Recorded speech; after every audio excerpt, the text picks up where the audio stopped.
Going on, guys? Today we're going to be talking about tips to help improve your roleplay for D&D 5e, of course, but honestly, most of these tips can apply to really any TTRPG, so if you're a tabletop gamer, be sure to stick around. Now, of course, this video is just my opinion, and these are just things that I've discovered and learned and taken from other people and bits of advice over the years, so yeah. I hope you enjoy. Now let's jump into it. So, the first tip I have for you, and one of the most important, if not the most important tip, is to be able to listen.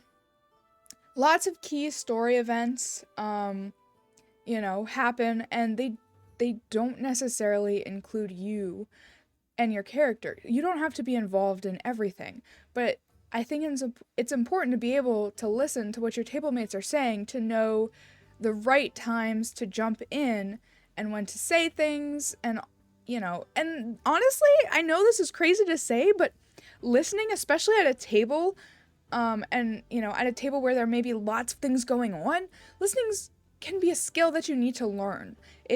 Some people are really good and they can just start and go ham with the listening, but yeah, it's kind of difficult, especially when you're online and you don't have things like body language either to kind of just like get more of a grasp. Like I'm a lot better, I'll be honest, with listening in person, because I'm very much a body language person, so when I can look and kind of observe someone, I do a lot better. And online can kind of be hard for me because that's not always an option.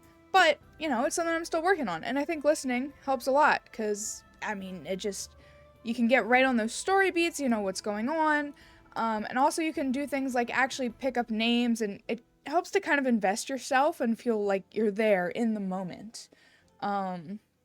So yeah. And that kind of goes, all into tip number 2, which is you don't have to talk all the time, and not everything you say has to be meaningful.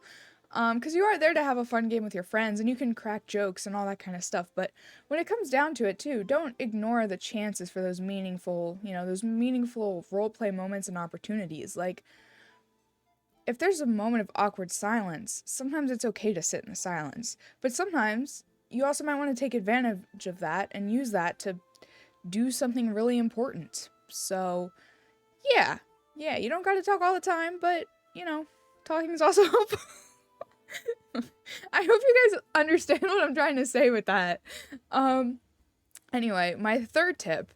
This is kind of a big, don't hate me for this, but, anyway. Don't try to be like the players and the dungeon masters that you see on TV. You are yourself, and they are professionals. It's totally okay to admire them and, aspire to be on that level one day, but don't try to force yourself or your table to play like them. Focus on having fun and improving from where you're starting from, or where you are, currently, if you've been doing this for a while. And that's going to be different than everyone else. Personally, look, I'm a big fan of Critical Role, and they've inspired me a lot. But, I know that I'm not Matthew Mercer, I'm not Laura Bailey, I'm not Marisha Ray, I'm me, I'm little old Ash. So I'm gonna, take the skills I have, and I'm gonna continue to work and improve them, but I'm not gonna sit there and be like, this game has to be like Critical Role, okay? It's gotta be perfect, Like, our roleplay has to be perfect and amazing, and everyone has to use character voices, and you better be the best dungeon master in the world because they did it. No, and not everyone does that, but unfortunately there are people that do that. So don't do that. Just, be yourself. It's okay to be a beginner, truly. Like, I most of my DMing has been with newer players, so I think it's totally okay. Just be yourself. If you don't want to do a character voice, don't do a character voice. If you need to talk in whatever, personage you need to, then do it.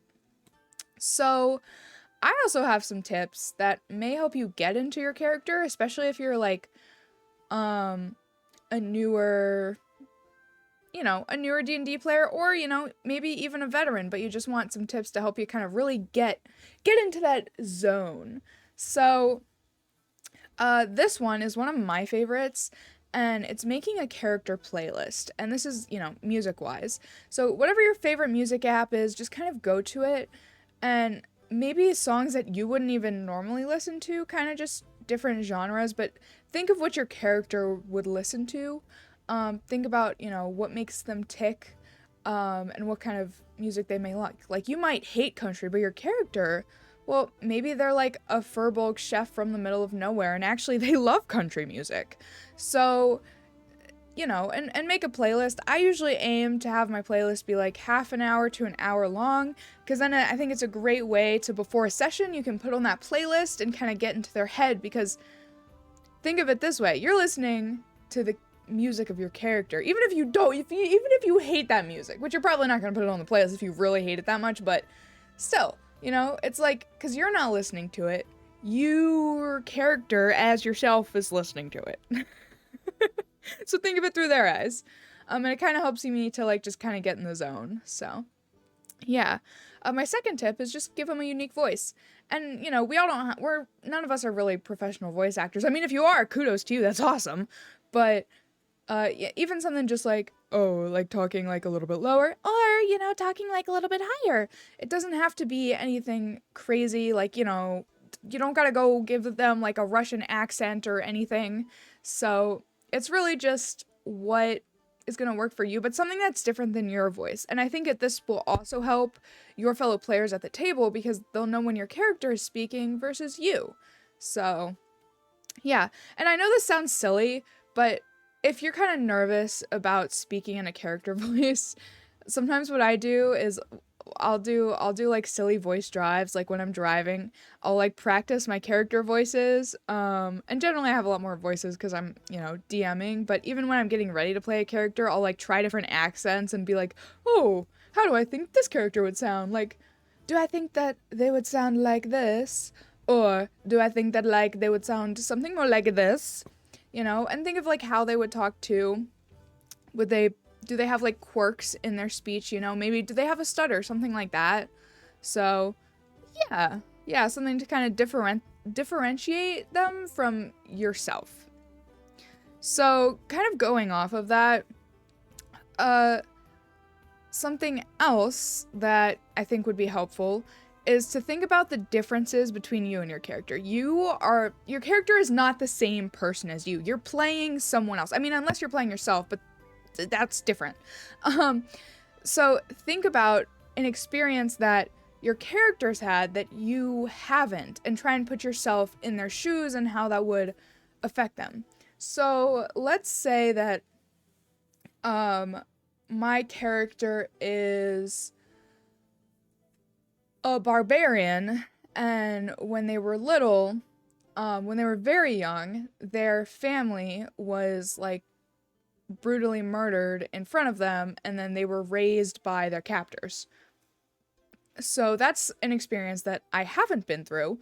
So think about like how that trauma would affect them. How much do they remember of their family being murdered? And how is that, do they have a strong trauma bond now, like with their captors because of that? Like, is it a love-hate relationship, or do they truly care for their captors? Like, things like that. Or it could even be, just silly things. Like, maybe your character really likes eating pickles, but you hate pickles, So, just things to make sure that, like, you're not playing yourself, and just also, tools that let you dive into that. So, I guess, too, like, say if we're going back to the Goliath character, I might be kind of mistrusting, or I might be very trusting, because the person who murdered my family I trust completely. So this Goliath character might actually be, barbarian character, they're Goliath barbarian, that's fine, might be incredibly, incredibly trusting of people, because, I mean, they've bonded with someone who has done a horrible thing to them specifically, because that's what they know. So they might not, and they also might not see betrayal necessarily in the same way that you or I would, because for them, they don't really understand it. So yeah. Another fun little thing that I have is just, this kind of goes back to the pickle point, but write out some fun pet peeves your character might have, like things that they don't like, things that might come up in roleplay moments too.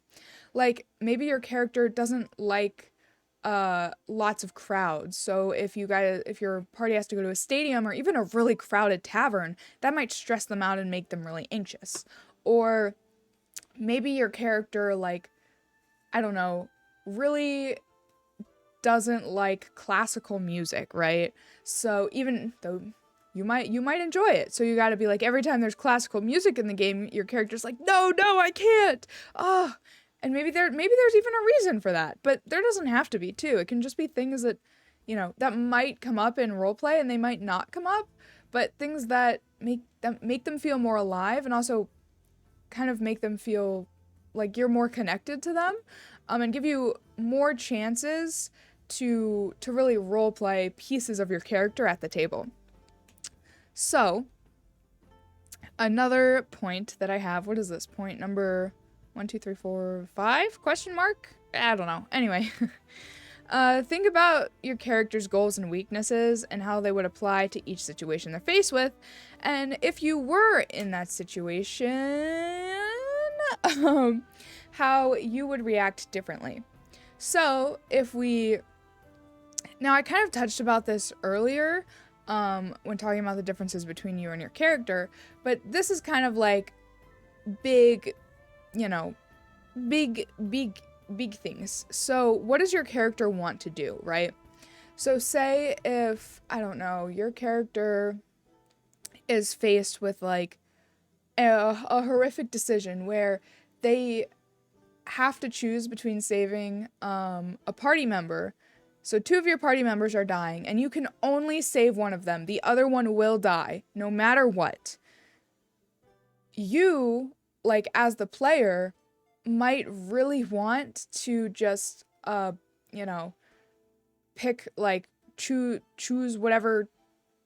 whoever's character you like more. But think about, in that moment, would your character make that decision? Like, what is your character thinking about? Are they thinking about it logically, like who is the most beneficial and most useful to the party or to them and their own motivations? Or are they thinking about emotionally with who they have the closest bond with? Or are they a chaos gremlin and they just flip a fucking coin, Like, what would they do versus what would you do? Now, you might do the same things in some scenarios, but I bet the experiences that we touched on earlier of your character would probably make them have different choices, right? So, things like that. I hope this, oh my goodness. So, also, going off those goals, every character should probably have something stopping them from achieving those goals, because that's one of the main reasons they're probably on an adventure. And it can be something internal or external. So if your character is like a haunted one and they're fighting off these crazy demons that they see, whatever, and maybe that's why they can't achieve whatever they want, so that's why they're on an adventure, because they want to get rid of the crazy demons in their head. Or if your character is a wizard and they're, power hungry, maybe they're like, they're the like arch wizard in charge is saying, no, you can't do this, so maybe their crazy goal is like to kill the arch wizard, so that way they can do whatever they want power wise and no one can stop them. So there's usually something that's in the way, and that thing that's in the way of whatever your character's goal is going to drive them forward until they, defeat that roadblock. And that's also, this is going to be something different than probably whatever your main quest is, because this is something personal to your character specifically. So, yeah. Also, think about how those goals may also be a weakness and how your character's flaws can affect them. Like, with the power-hungry wizard, there's definitely going to be anyone who's that, power-hungry, they're probably going to have some faults, and they may do things that could hurt them in the long run as long as it gives them more power. Making a deal with the devil, or, I don't know, reading, like, cursed tomes. So, things like that. Because, if your character is like a red button pusher like that, that could definitely get them in trouble. Or if we're using the, your character has internal demons example, what if your character sometimes gives in to the demons and starts listening to them? Like, that could be a weakness if all of a sudden you're fine and then, you murder someone and either you don't remember it or you just kind of gave in to what they were telling you, whatever. So things, things like that. And also you can also just give them regular flaws. Maybe your character's really greedy, or maybe they're really vain and they carry a hand mirror around and they're like, ooh, look at me, I'm so handsome, I'm so beautiful, mwah, mwah. Things that make them interesting. Because if your character is just a perfect little princess, they're not interesting. I'm sorry. Like, that's just my opinion, but you can play like a perfect little princess character, but they're probably not gonna have much depth or things that are really interesting about them. And also, I don't think D&D is about perfect people going on perfect adventures, right? Things are messy and hairy and emotional, and that's why we like it. That's why I like it. Anyway, hot take, my opinion. Don't cancel me. Okay. So, the last point that I have for you guys is to practice. These, some of these tips you can just get right off the bat and implement them, into your game, into your characters. Like, do some, go write some of this stuff down, put them in your character sheets and your character binders, whatever you got. But some of them take practice, especially, things like the voices, figuring out how to create, depth by giving your character certain goals and how those goals play into their weaknesses, that kind of stuff. So it's okay to make mistakes and look dumb. We all do it at some point, especially when it comes to tabletop, because come on, guys. You're sitting there and you guys are rolling dice, all right? Playing in a world that's all in your heads, talking in silly voices, pretending to kill things and making fart jokes. So we're all gonna look silly, And if you want to try something new or get more into roleplay, just talk to your table. Maybe they want to get more into roleplay too. Or if you have experienced people at your table, I'm sure they would totally be down to help you get into it. And if they're not, then you're probably at the wrong table and go find better people to play with. So anyway, yeah, practice. And you can also practice, you don't have to practice at the table. You can practice in weird places too. Like I said, in the car, in the bathroom, I don't know, when you're just doing like silly tasks or whatever, or like mindless stuff, I don't know, something like cleaning, that kind of stuff. So anyway, I hope you guys enjoyed some of my roleplay tips. I really appreciate it, and I will see you guys next time. I hope everyone has an amazing and wonderful day, and it's filled with smiles. Bye, Nee! Aisling blasting off! Oh my god.